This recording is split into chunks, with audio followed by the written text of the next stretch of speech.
All right, so welcome back to the channel. You guys have said that too much of my face in my videos and not enough of the cars. So this is going to be kind of a talking video, but I'm going to move around the shop so you can see the cars in the background. So, I'm compromising. Come on.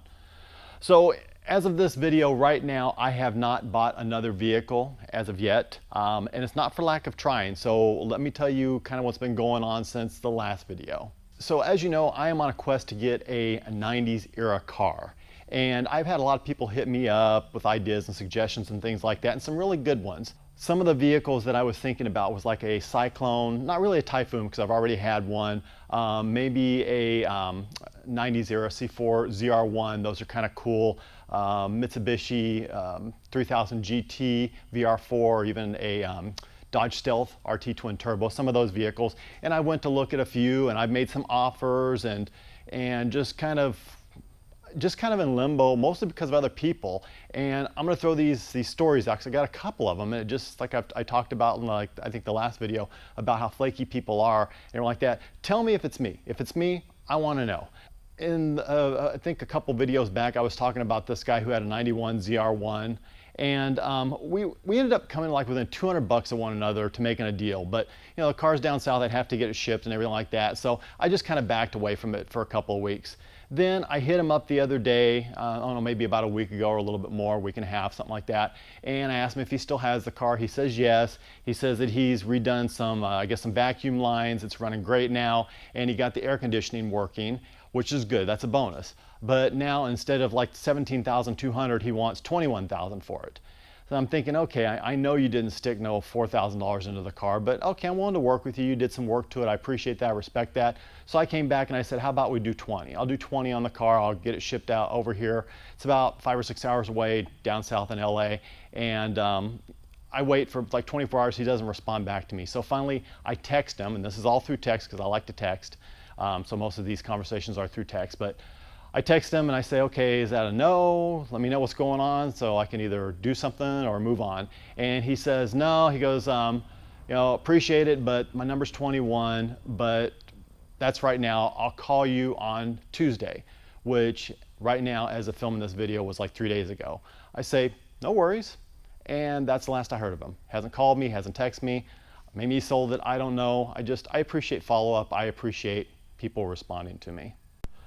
Okay, so this next one's a little bit longer, and I'm going to read some text to you, or paraphrase at least some text to you. So I'm going to sit down for this one. But the other vehicle I'm really interested in, and I think it's probably at the top of my list for 90s vehicle, is a Cyclone. I really like the Cyclones. I've driven one.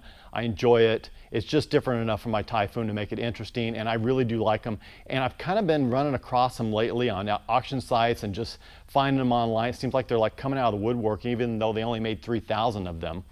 So there was a guy, I talked about this before, he had a Cyclone for sale, and he also had an SS454, 1990 SS454 Chevy for sale. And I was really interested in the SS, but he didn't say anything about smogging it. He kind of never committed to that, so I backed away from that one. But he still had the Cyclone. As a matter of fact, it was on an auction site. I thought it sold. I hit him up. I asked him if he still got it. He said, no, it didn't make reserve. So I'm asking him, okay, basically, like I said, I'll paraphrase here. I said, I'm interested. I said, what do you want? What do you got to get out of it? And he said, well, what I want and what it's worth are two different things, but obviously the high bid is what it's worth. And the high bid was $18,000. So I said, okay. I said, if I buy it, will you smog it? And he said, if we make a deal, yes, I will smog it. So I come back and I say, how about this? I say, how about I give you, let's see, I'm trying to find out where exactly it is. I asked him if I could come look at it again. I had driven it once, but I didn't go very far, so I wanted to drive it one more time. He said, sure, anytime, come on over. So I went, I drove it, and I actually put a few miles on it, got it warmed up, got it running really good. And there are some things that need to be done to it. The air conditioning was disconnected. That's going to have to be gone through, and assume the worst, that probably the whole air conditioning system is going to have to be gone through. And then like the master cylinder probably needs to be replaced because the brakes were very spongy and really weren't holding very well. Stereo wasn't working. There were a few things to do, but it was a nice truck, and I'm thinking, okay, maybe $2,000-3,000 and I'll be good. So I offer him $18,500 for the truck, and I said, if you smog it, I'll give you $18,500. So he comes back and he says, well, let me work on the smog. I'll think about the 18.5. I'll let you know in a couple of days. So let me see. Let me get up here to where we were. So, and at that point in time, that was on a Wednesday. He says, I'll try to get it done today or tomorrow, and I'll let you know. I said, no problem. I go along, I text him with something else because there's a vehicle he's looking for, and I found one. I was like, oh, you should check this out. Still nothing. So finally on the following Monday, I said, so am I buying your car? Am I buying the Cyclone? And he said he hasn't had a chance to get it smogged yet, hopefully today or tomorrow. I said, okay, hadn't heard. He said he's been busy. I'm like, no problem. So I wait. That was on Monday. I wait till Thursday. So I finally come back and I say, hey, I hate to keep bugging you. I really appreciate knowing what the plan is. So he calls me. Very apologetic, says, I'm sorry, I've just been very busy. He has a business. He's down a couple of people, hasn't had a chance. He needs to get it taken care of. He wants to sell it to me. I want to buy it. So he's like, he's going to do better. He's going to get it taken care of, and he'll get back with me. So I said, okay, no problem. Just keep me informed. So I think about it for a few minutes, and I think, you know, maybe I'll just smog it myself. So I text him back after a little bit, and I say, you know what, if you want to knock 500 bucks off, just go the 18, and I'll go ahead and take the chance on smogging it. I hear nothing. I hear absolutely nothing. And mind you, that was on a Thursday. The following Wednesday, it had now been 2 weeks since we had started this whole fiasco and started talking about offers, and I made him the initial offer and everything like that. I come back and I say, you know what, you seem like a nice guy. I would like to buy the vehicle, but it's been 2 weeks. I'm going to need you to make a call by the end of the day, or I'm going to just move on. And I said, thank you for your time. As of today, which is now 3 days later, 2 days later, still nothing. So I don't know. I'm just kind of at a loss because this guy seemed like a really nice guy, seemed like someone that I would be friends with, and that I think is what bothers me the most. I'm okay with letting the truck go because there's plenty out there. They just keep cropping up, and I know I can buy one. I'll pay a little bit more, but I'll have one that's completely done and nice, and I won't have to put any money into it, so I'm good with that. But it just kind of bothers me that just nothing. So another one that kind of bothers me a little bit, not too much, but I guess it all works out for the best in the long run. I was actually looking at a Mitsubishi 3000 GT VR4, a little bit rougher. I would have to do some paint work, some interior work, and a few things like that. It's got a few miles on it. It's supposed to have been rebuilt in the last like 80,000 miles, but I really liked it. I only rode passenger in it. When I went to look at it one night, I liked it. Nice guy. I enjoyed talking to this guy too. We sat there and probably talked for a good hour. And so I thought about it. He told me kind of where he was at. I made him a lower offer than where he was at, where he was willing to take, but he did say that he wanted to buy the vehicle back. So I said, you know what, I'll make you this offer. I'll promise you I will sell you the vehicle back in a year or so, because I'll be ready to get rid of it anyway, for exactly what I paid for it. And I even told him that any upgrades I do, like paint, wrapping, wheels, tires, interior, whatever, I'll only charge him 50 cents on the dollar. So he said, okay, let me think about it. I do want to buy it back eventually, so let me think about it and I'll get back to you in a day or so. And that has been like 3 days now, and I haven't heard anything from him. So, I mean, which is fine. I've kind of moved on away from that one. And I actually am looking at a couple other vehicles right now. So I know that there's something out there for me. There's something better out there for me. It's just a matter of finding it and finding someone who's not going to be flaky and who's going to actually follow through with what they say. So I know the last couple of videos have been just ranting videos, and I'm sorry, I apologize for that. Just frustrated, and this is like a good way for me to kind of talk it out and feel better about it. And I do feel better, so thank you guys. I really appreciate it. As you can see over my right shoulder, the Camaro is back. I will be shooting a video on that one. That one's going to take a little bit more time, so I plan on getting that one out in the next couple of days. I do have a video waiting to pop on after this one about the general lease. I'll be doing an update on that and talking a little bit about that. Then we'll get into this one, and then hopefully by then there'll be at least one more, maybe two more new vehicles for the shop.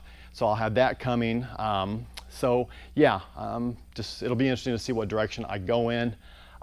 So I'm going to end this part of the video right now, but if you guys remember in the last video I did talk about how I wanted you guys to like send me your vehicles and your stories and things like that, because I really like to start featuring stuff like that on this channel. And I did have one of my subscribers who did do that for me. He sent me an email. So I'm going to go in right now. I'm going to work on that. I'm going to get some pictures and everything like that. And hopefully I can get it all up and make this the way I want it in my head and tell the story on his vehicle. It's a really kind of a cool story, and I'm very happy to share it. This guy's name is Nicholas. I'm not sure where he's from. I don't think he's around here, but kind of a cool story. I'll share some pictures that he shared with me, and basically I'm just going to read the story verbatim the way he wrote it in the email to me. And yeah, I would really like to do that for your vehicle too. So if you guys have vehicles out there you'd like me to share on the channel, you'd like me to do something similar, I will also include, in addition to my P.O. Box and Instagram and Venmo and everything like that, I'm going to include my email down below, so you guys can just email me stuff. I know that that's a faster way rather than just mailing me stuff. So I will do that, and yeah, I hope you guys like the story. It's kind of cool.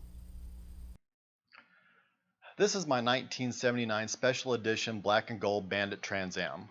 The story begins when I was 5 years old. My parents showed me a little movie called Smokey and the Bandit. When Burt Reynolds rolled out that black Trans Am, I fell in love with what is now my dream car, and I promised myself that one day I would own a car like the Bandits.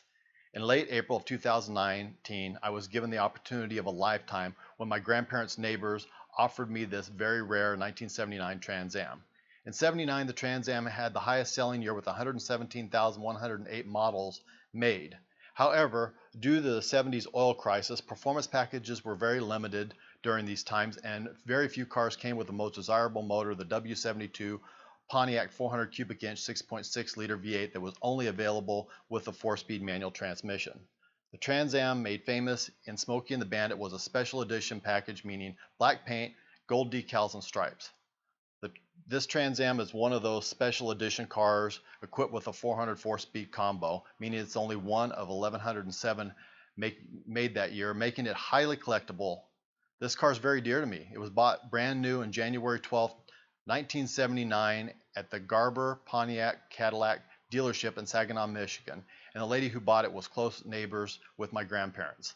Over the years, she drove the Trans Am around, but while on a trip to Texas, she got arrested for going over 100 miles an hour. So one could say this is truly a bandit in itself. The car sat for many years, however, was in need of serious work that the family was hoping to do. Sadly, the original owner of the Bandit Trans Am passed away in April of 2019, and the family decided it was time for a new home for the Trans Am and for someone to bring the car back to life. While visiting my grandparents for Easter, I decided to take a closer look at the Trans Am since I was close. I was flabbergasted when the family asked me if I was interested in the vehicle and all the parts.